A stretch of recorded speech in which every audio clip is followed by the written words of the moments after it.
Le service Blocktel fête ses 2 ans le 1er juin.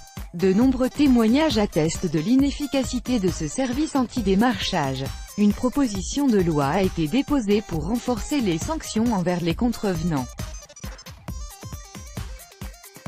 Lancé le 1er juin 2016, le service Blocktel faisait une promesse aux consommateurs, en finir avec les appels intempestifs et les démarcheurs commerciaux agressifs. En théorie, il suffisait de renseigner son numéro de téléphone, mobile ou fixe, sur le site dédié pour ne plus être importuné. En réalité, quasiment 2 ans jour pour jour après son lancement, le service semble complètement dépassé. Sommes-nous nombreux à recevoir des appels téléphoniques importuns, commerciaux, médiums, avertissements d'anomalies diverses, sondages bidons.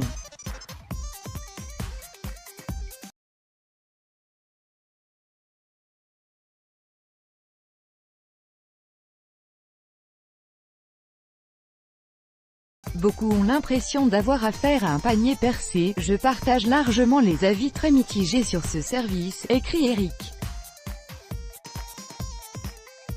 Je suis inscrit depuis le début et les appels intempestifs n'ont pas diminué.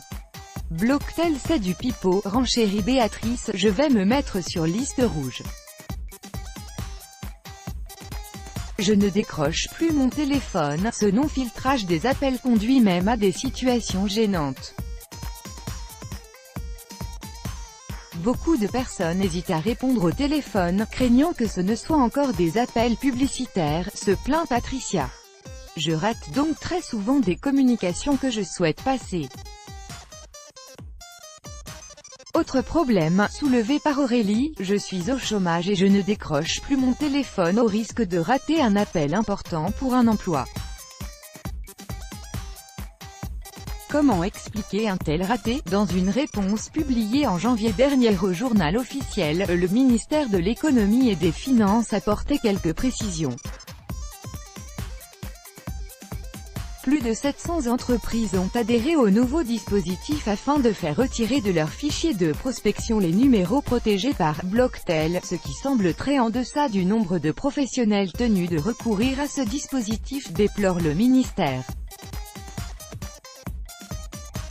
Autrement dit, de nombreuses entreprises qui font du démarchage téléphonique ne jouent pas le jeu. Pourtant, Bercy rappelle que plusieurs sociétés contrevenantes ont fait l'objet d'une enquête depuis fin 2016, et que certaines ont dû payer jusqu'à 75 000 €, le montant maximum.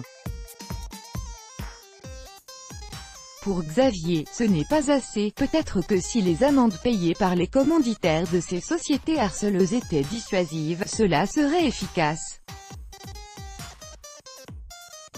À 100 000 € non discutable dès le premier constat de harcèlement puis 500 000 € en cas de récidive, j'imagine qu'une société qui prétendrait nous contacter pour une mission sur l'énergie hésiterait davantage. Une proposition de loi sur la table. L'idée d'un renforcement des sanctions est d'ailleurs à l'étude. Le député des Ardennes Pierre Cordier, apparenté LR, a récemment déposé une proposition de loi en ce sens, qui prévoit de relever le seuil maximum de l'amende à 300 000 €. Elle entend aussi renverser la logique de Blocktel. Le consommateur devra désormais donner son accord pour être démarché, au lieu d'être obligé de s'inscrire sur une liste pour être tranquille. Le texte doit être examiné à l'Assemblée d'ici la mi-juin. Son adoption pourrait sonner la fin des appels impromptus.